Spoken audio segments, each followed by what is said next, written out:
Yeah, well, let me tell you something. You keep being compared, I mean, after you call somebody Adolf Hitler, there's really nowhere else to go. I mean, that's probably the worst thing you could label anybody.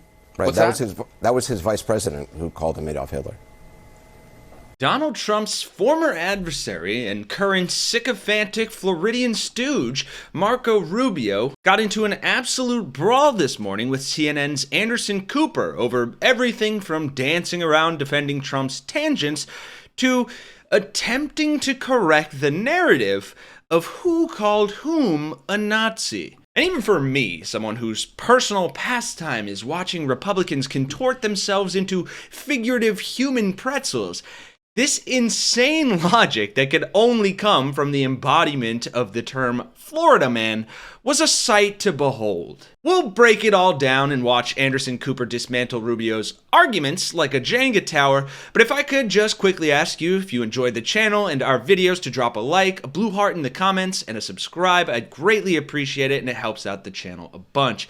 Appreciate y'all, and let's get into it. Now, it's no surprise Marco Rubio would start the interview by pushing election lies about how voting takes too long and we should be able to just declare a winner when only the Republican votes have been counted. I do think after this election, we got to ask ourselves, why does it take so long? I mean, there are countries out there that don't have our resources who are delivering votes pretty quickly. There are counties like where I live in Miami-Dade County, over 1 million people live here, and the results come back very quickly. I think when this is all said and done, we got to ask ourselves about, do we want to continue to be a country that has to spend 2 weeks counting ballots? But tonight is the election that we have, and so, look, it's going to be a late night. I think you're going to be up late. We're all going to be up late, but I'm very hopeful that Donald Trump will be the 47th president. Right, the election integrity crowd whining about how our election process takes too long and therefore democracy takes too long as well. Which is ironic because immediately after this, Trump said this. You know that paper is more sophisticated now than computers. Paper's more sophisticated than computers. But the process is too slow. Right, agree to disagree. I mean, Republicans are great at that. But despite their differences there, it is easy to see why Rubio has those sentiments about wanting his manhandler to become the president.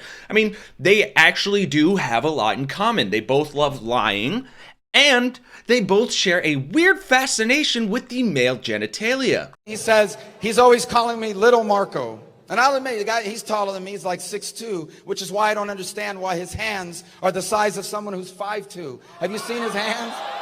They're like this. And you know what they say about men with small hands? You can't trust them. You can't trust them. All due respect to women, and I love women, but this is a guy that was all man. This man was strong and tough, and I refuse to say it, but when he took showers with the other pros, they came out of there, they said, oh my God, that's unbelievable. I had to say it. Did you though? Did you have to say it? But hey, I guess dick jokes play well with the younger male demographic, and that's why Rubio thinks this. I most certainly think President Trump enjoys a tremendous amount of support among younger men in our country. That support has to turn into votes, and that's what we'll be watching for today and what we're hopeful of.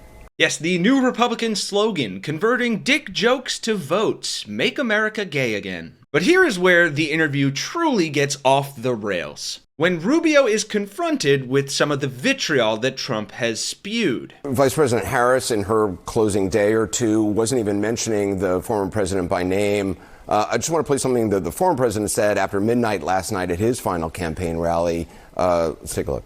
She's a crooked person. She's a bad person. Evil. She's an evil, sick, crazy bitch. Oh, no.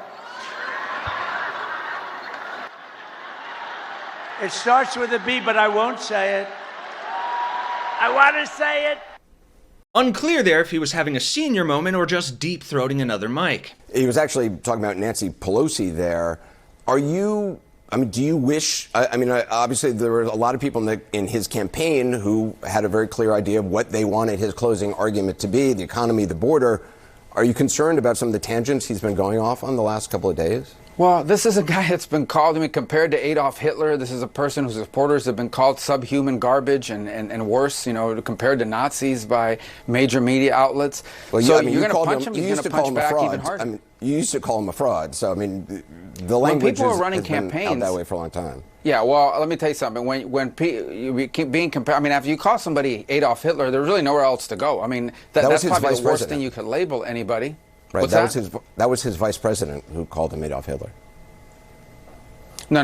That was not. That was the major outlets in this, comparing his rallies to Nazi rallies, putting up imagery. No, Anderson, you know what it is to put up imagery? Maybe it wasn't your network, although I can point to things in your network that basically just label anything he says as violent rhetoric, including jokes, including things that are clearly off the cuff. But he has a unique communication style, and he's not going to change the day before. But this is a guy that's been subjected to relentless and ruthless attacks against this character, against everything you can imagine. Yeah, he's going to punch back. There's no doubt about it. That's going to happen. So to argue that in the last 24 hours Kamala Harris hasn't mentioned his name, after you've got Oprah Winfrey last night, I don't really care. Look, celebrities can endorse whoever they want. But last night she said something at a rally about if you don't vote today, you may never get a chance to vote again.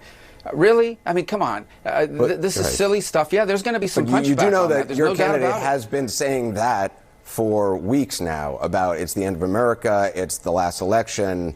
This is the rhetoric he's been using. I get it. You say Oprah said it.